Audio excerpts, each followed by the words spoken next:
Bienvenidos, buenas tardes. Está con nosotros nuestro secretario de Difusión de Comunicación, Diego Hernández, y el diputado Mario Yergo, quien es nuestro representante ante el INE. Como ustedes saben, la revocación de mandato ha sido una larga lucha de nuestro movimiento por hacerla realidad. Partió de una reforma constitucional que impulsó el presidente de la República, cumpliendo con un compromiso de campaña que se hizo desde la campaña electoral, que queríamos que nuestro país viviera en una auténtica democracia y que además el pueblo de México estaba listo para tener una democracia participativa. Esto es, que la gente tomara de manera directa algunas decisiones trascendentales para nuestro país. Por ejemplo, tuvimos la consulta ciudadana en el tema del aeropuerto, antes incluso que entrara este gobierno, demostrando que la gente puede tomar de manera directa algunas decisiones, como ocurre de manera muy frecuente en otros países.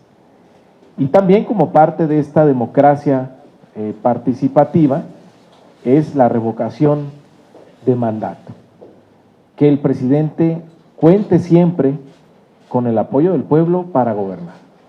Si no tiene el apoyo de la gente, si no tiene el apoyo del pueblo, no se puede gobernar ya en un país donde se gobierne bajo una auténtica democracia.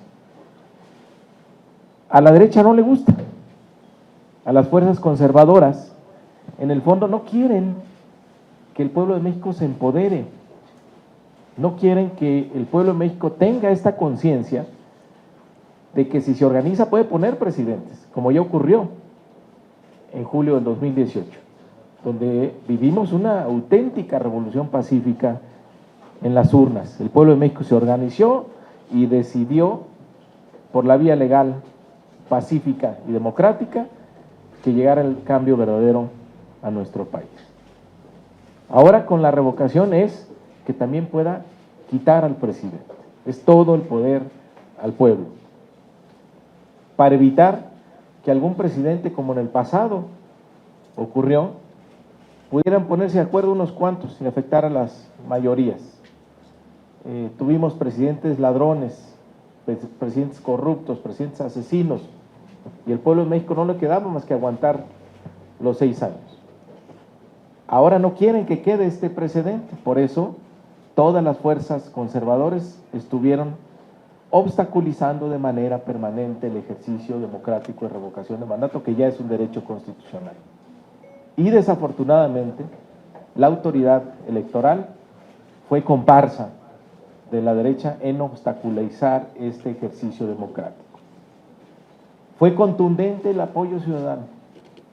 Más de 11 millones de firmas se juntaron por parte de la ciudadanía, que de manera libre y organizada fueron al INE a presentar el deseo, la petición para que se convocara a la revocación de mandato.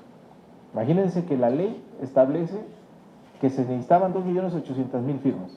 Se juntaron más de 11 millones. Se juntaron más firmas que los votos que tuvo Acción Nacional en la pasada elección federal. Se juntaron más firmas que los votos que tuvo el PRI también en la pasada elección federal. De ese tamaño es el deseo de la gente de que ocurra este ejercicio democrático.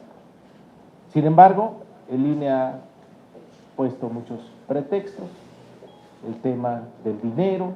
El gobierno federal le demostró que si seguían las reglas de austeridad que se aplican en el gobierno de la República, podían tener ahorros de más de 3,000 millones de pesos y realizar el ejercicio completo, como lo señala la ley, de la revocación de mandato.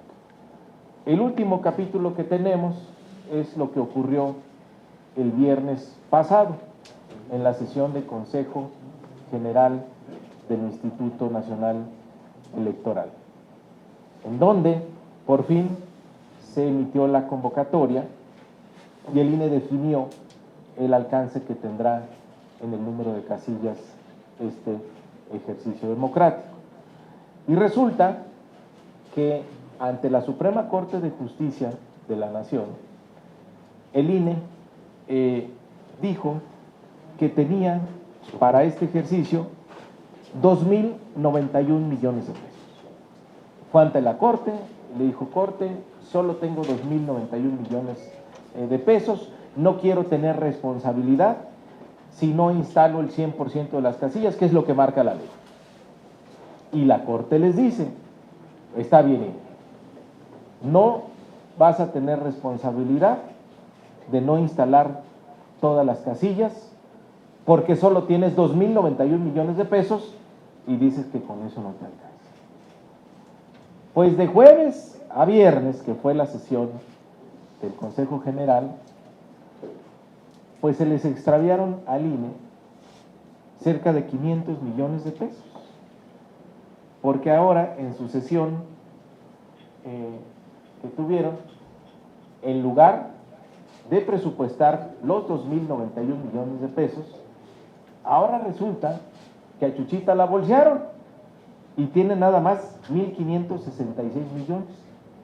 Es decir, faltan 525 millones de pesos que la Corte les dijo: hagan el revocatorio con esos recursos. Es decir, siguen el INE tratando de obstaculizar este derecho constitucional que tienen las y los mexicanos. Nuestro consejero, nuestro representante, perdón, ante el INE, estuvo en la sesión, estuvo haciendo ese llamado. Sin embargo, los consejeros ignoraron este posicionamiento.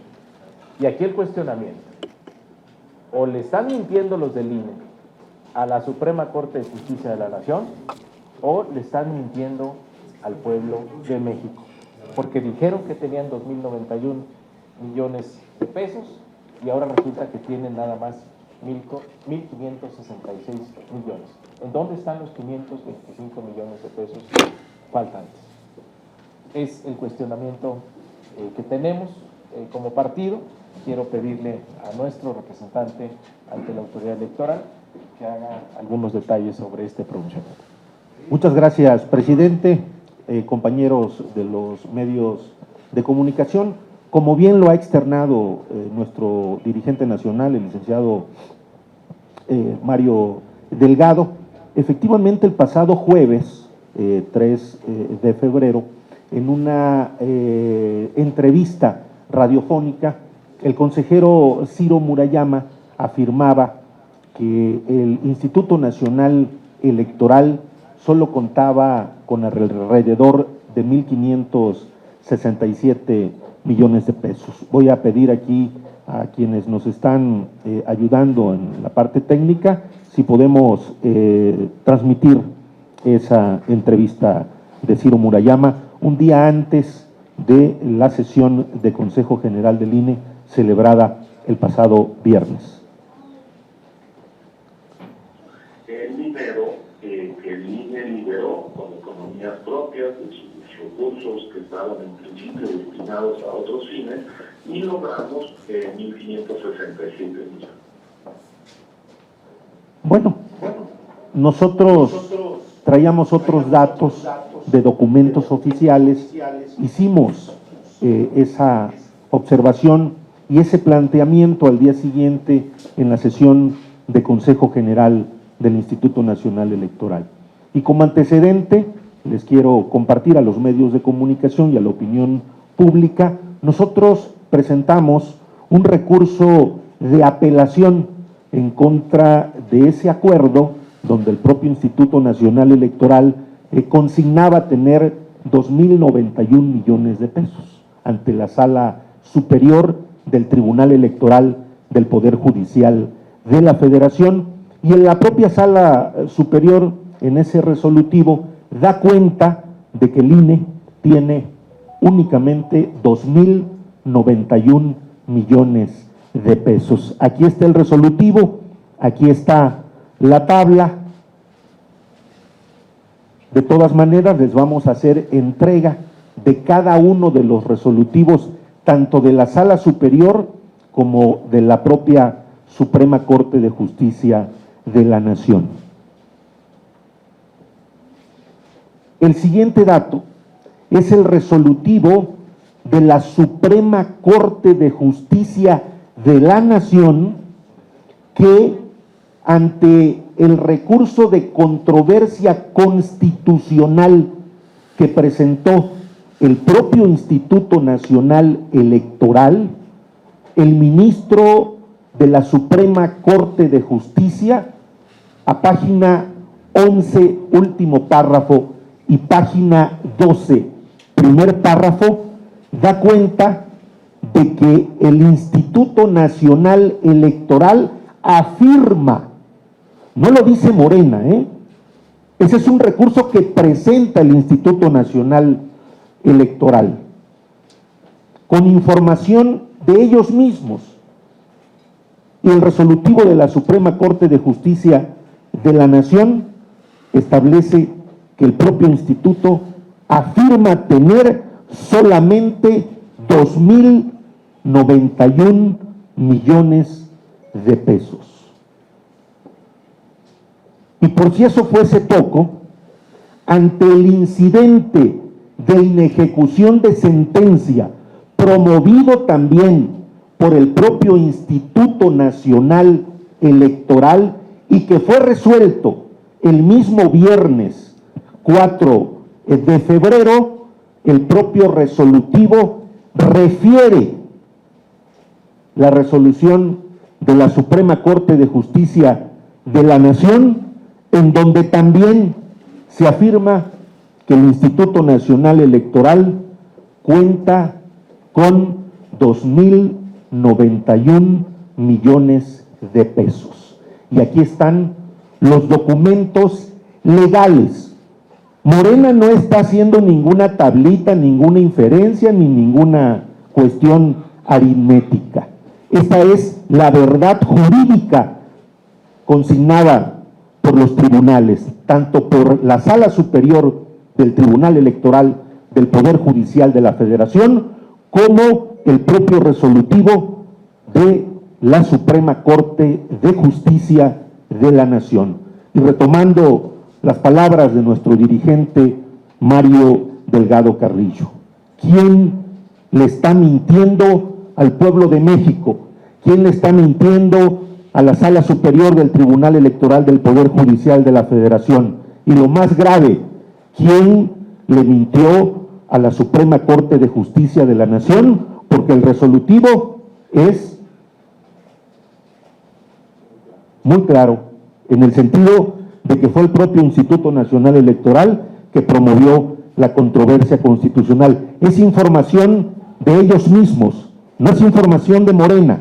Nosotros no estamos construyendo medias verdades. Aquí están los 3 resolutivos, 2 del Tribunal Electoral del Poder Judicial de la Federación y 1 de la Suprema Corte de Justicia de la Nación.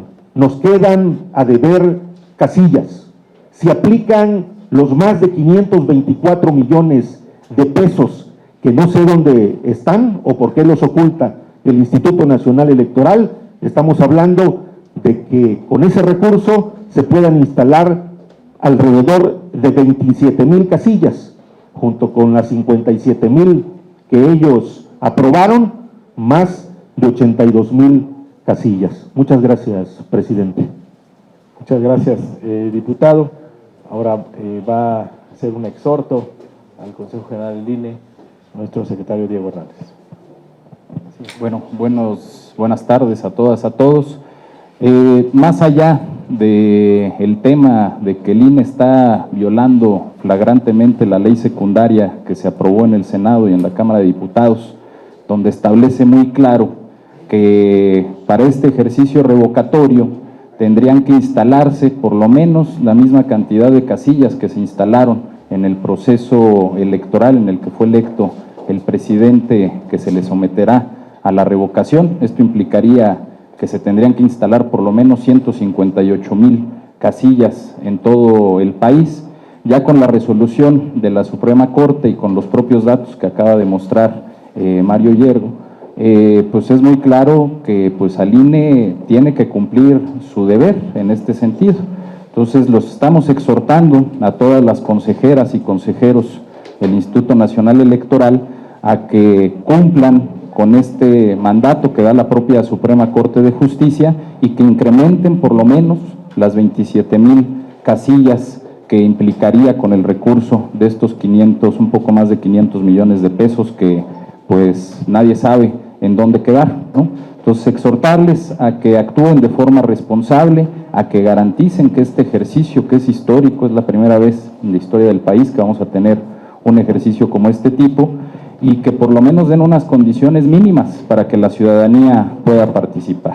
Y que con la ubicación de las casillas que se van a tener, pues empiecen a priorizar el que se instalen en las zonas rurales. La zona urbana habrá una disminución muy clara, pero en las comunidades rurales es todavía más importante el que se les pueda garantizar la accesibilidad a la población en estas comunidades, que por lo general son la población con mayores índices de pobreza, que se puedan desplazar de forma muchísimo más sencilla para poder participar en este proceso histórico. Entonces, exhortarles a Lorenzo Córdoba, a Ciro Murayama y al resto de consejeras y consejeros que apliquen estos 500 millones de pesos extras y que se garantice que por lo menos haya una instalación de más de 82,000 casillas en todo el país.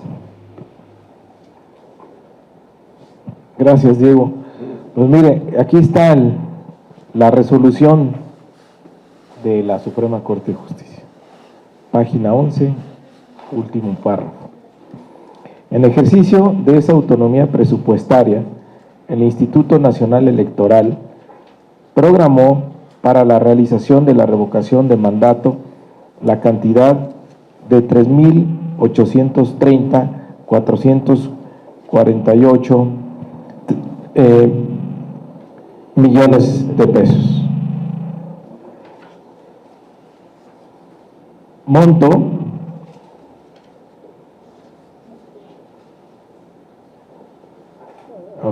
a ver,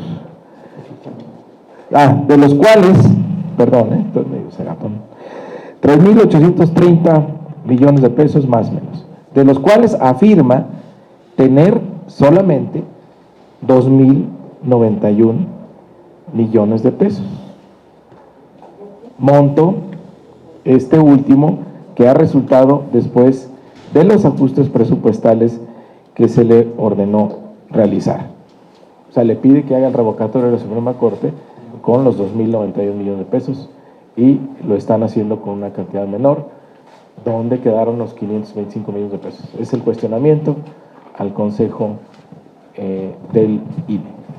Y el exhorto que ya hizo nuestro compañero Diego, que compartimos como movimiento, como partido, a que se destinen estos 2,091 millones de pesos, porque aumentaría de manera considerable el número de casillas y con ello la oportunidad de participación de millones de mexicanos. Estamos a sus órdenes. Tenemos 3 preguntas. Iniciamos con Néstor Jiménez de la jornada. Buenas tardes. Ayer comentaba Citlali Hernández que ante este escenario precisamente de la reducción de casillas, una de las medidas que está planeando Morena es promover el proceso como tal. Si bien la ley impide incentivar el voto en uno u otro sentido, dice que sí permite al partido explicarle a la gente que está este proceso y que ese día se va a realizar la consulta. Al respecto quería conocer si ya hay algún mecanismo, algún proyecto más a fondo de cómo se va a realizar esta promoción, qué está impedido Morena hacer, y finalmente con esta impugnación o esta queja que están presentando, faltan un poquito más de 2 meses para que se desarrolle el proceso. ¿Se verá afectado los resultados? Ya hubo una consulta popular anterior en la cual hubo una reducción de casillas. Al final no se obtuvo la cantidad de votos suficiente para que fuera vinculante. Muchos señalaron que una de las causas fue precisamente que hubo una cantidad limitada de casillas. ¿Esperan que pues va a ser el mismo escenario, que en esta consulta de revocación podría verse afectada por esta limitación? Es una restricción física real. La gente está acostumbrada más o menos a ubicar su casilla. Si va a ser un tercio, pues va a haber mucha gente que no va a encontrar su casilla. Eso pasó ahora en la consulta para expresidentes. Nos decían, por ejemplo, compañeros y compañeras en Oaxaca o en Chiapas, que la decisión de colocar las casillas además fue muy desafortunada, porque en algunos casos implicaban trayectos de hasta 6 horas de ida y 6 horas de regreso. Por supuesto que eso desincentiva la participación. Por eso pedimos que se rescaten estos 525 millones de pesos. No sé si subió el seguro de gastos médicos o por qué ya ahora no lo quieren dedicar a esto, pero representaría muchos más casillas. Tenemos una restricción en la ley y como partido político en el ejercicio de la revocación de mandato. A mí me parece algo, pues por lo menos inadecuado, y así lo pedí cuando fui en la plenaria de los senadores anterior y de los diputados, que impulsaran en la ley de revocación que los partidos políticos pudieran participar.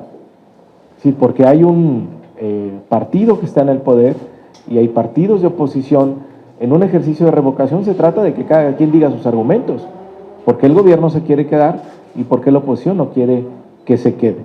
Me parece que es lo más sano que hubiera un debate democrático donde las fuerzas políticas involucradas pues pudieran participar directamente. Sin embargo, no quedó así. Y la Suprema Corte en su última resolución fue muy dura también en limitar la participación de los partidos.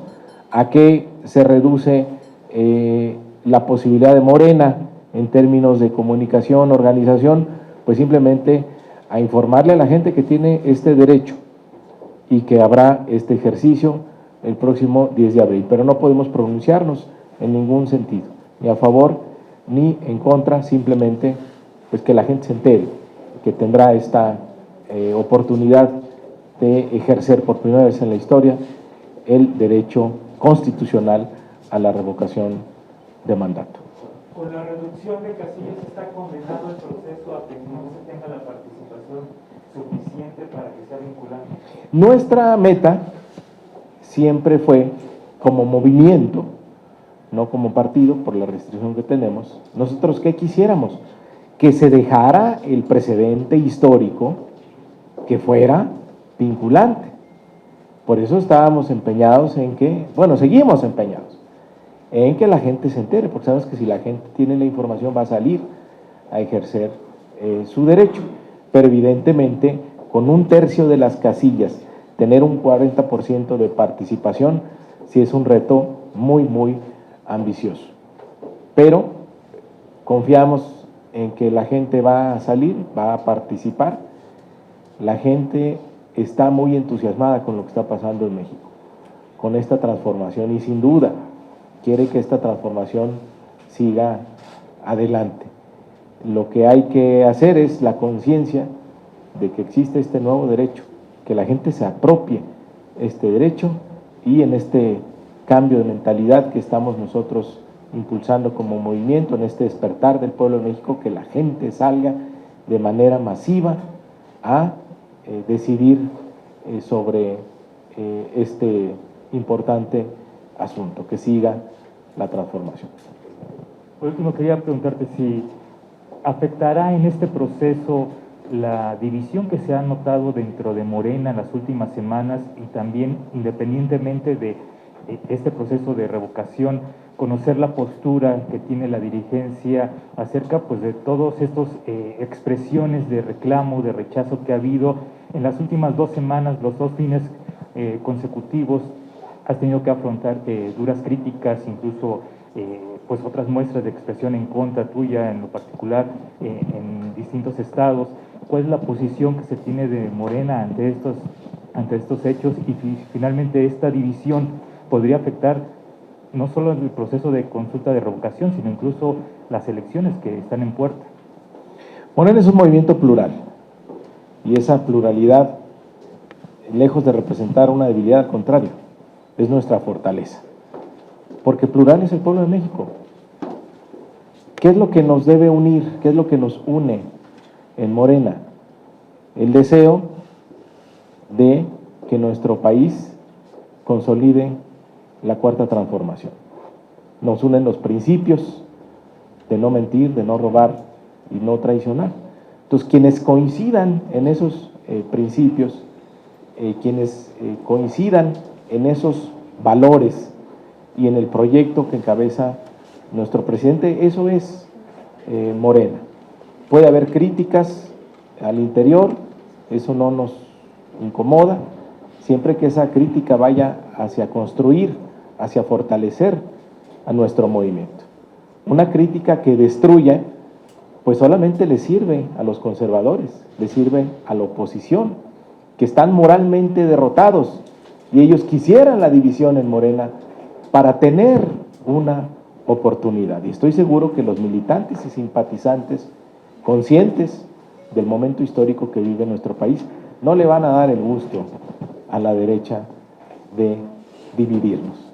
Por eso es mucho más la gente que acompaña este movimiento. La fuerza de Morena es el pueblo organizado, por eso nuestro trabajo permanente de organización, de formar comités para defender lo mucho que ha logrado esta transformación, de informar sobre la reforma eléctrica para garantizar la soberanía energética en nuestro país, informar sobre el derecho a la revocación de mandato. Esas son las tareas que nos convocan en este momento y a los que le debemos dar prioridad. Ningún interés personal, por legítimo que sea, puede estar por encima del proyecto. Y siempre habrá pues gente inconforme, que está bien que recurra a las instancias legales que hay en nuestro país para manifestar su inconformidad. Pero a nadie se le invita a Morena por algún cargo, a nadie se le invita por algún puesto, se le invita a participar en este proyecto transformador. Y no puede ser la lucha por los cargos lo que nos divida.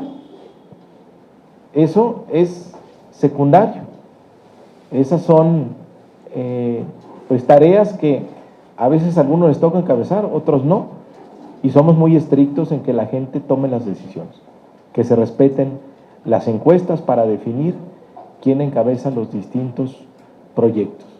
Aquellos que están en contra de las encuestas, pues están en contra de que la gente decida. ¿Por qué Morena es diferente? ¿Por qué Morena es el partido del pueblo de México?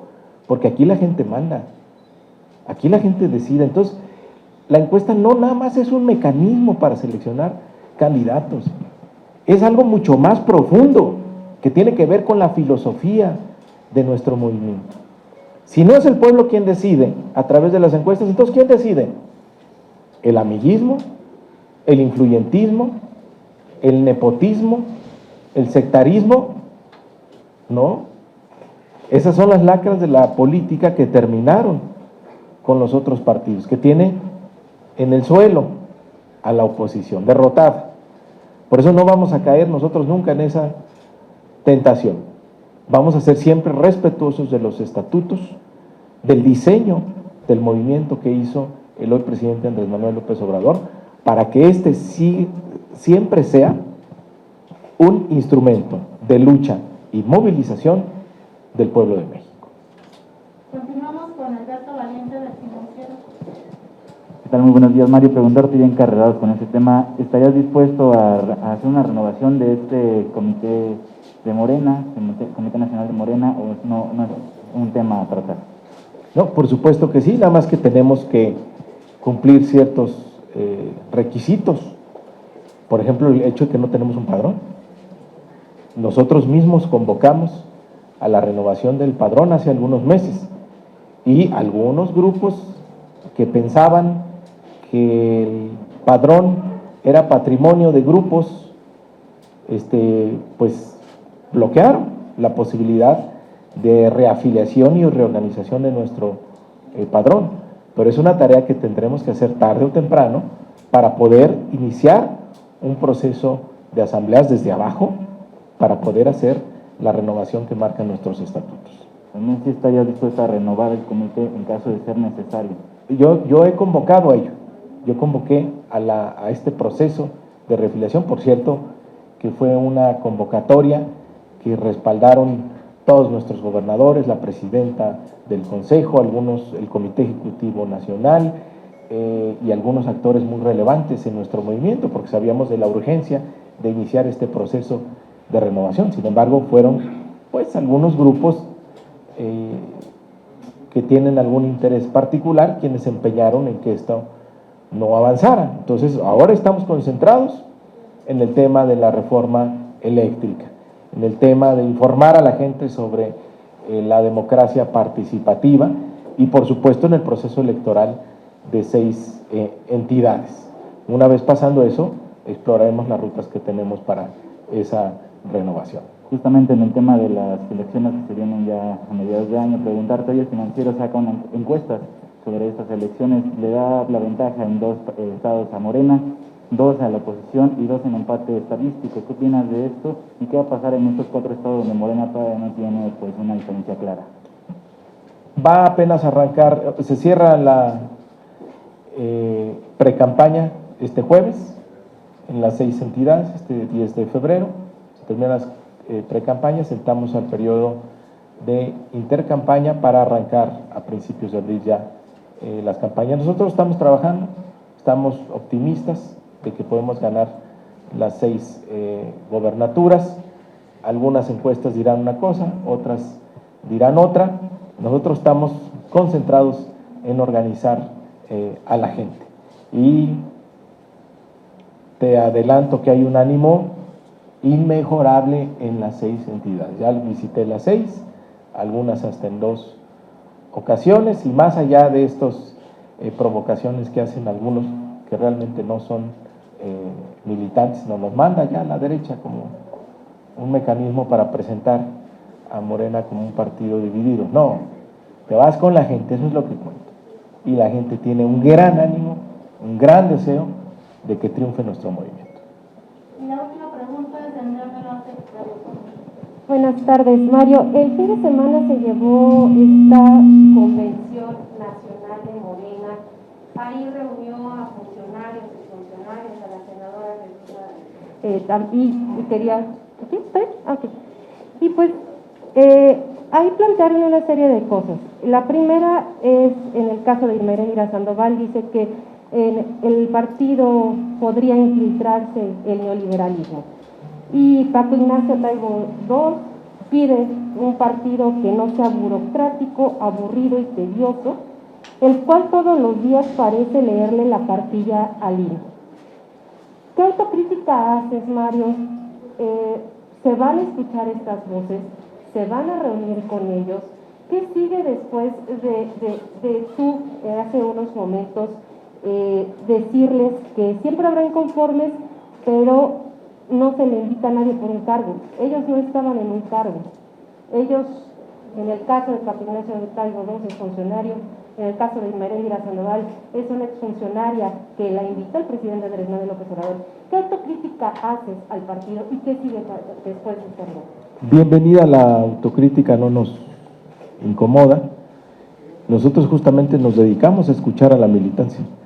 Por eso siempre andamos en el país organizando a la gente. Y ahí es donde pues se tiene el mejor diagnóstico de cómo no está nuestro movimiento. Y te diría que nuestro movimiento está más vivo que nunca. Hay un crecimiento de la expectativa, gracias, por supuesto, a los resultados que tiene nuestro presidente, Andrés Manuel López Obrador. Y en la política cuentan los resultados, y cuentan mucho. Y los resultados que hemos tenido, ahí están. Ganamos 11 de 15 gobernaturas, 12 con los aliados. Ganamos la mayoría en la Cámara de Diputados. Ganamos la mayoría en 19 congresos locales.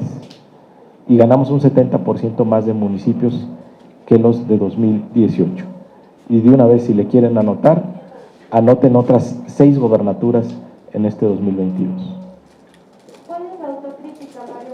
diciendo que la política se dan cuenta por los resultados, pero ¿qué está fallando el Comité Ejecutivo Nacional? Y por eso nacen estas, digamos, quejas al interior del partido. ¿Qué no se está viendo? Y te sentarías con ellos, les propondrías una mesa de diálogo. ¿Qué sigue? Hay pluralidad en nuestro movimiento. Imagínense, si tuviéramos pensamiento único, pues no sería Morena. ¿Por qué Morena es el partido del pueblo de México? Porque el pueblo es plural, el pueblo de México es plural y Morena es plural. Entonces, bienvenida la crítica. Nosotros tenemos que aprender a ser respetuosos de la crítica, de la autocrítica. Nosotros de manera permanente escuchamos a los militantes, por eso estamos abajo, por eso estamos organizando, por eso estamos recorriendo de manera permanente todo el país y nuestro movimiento está creciendo. También no vamos a caer nunca en la soberbia, pensar que todo está bien, no, por supuesto. Es un movimiento que siempre tiene que fortalecerse, siempre tiene que mejorar y esa es nuestra tarea de todos los días. Son todas las preguntas. Gracias. Muchas gracias.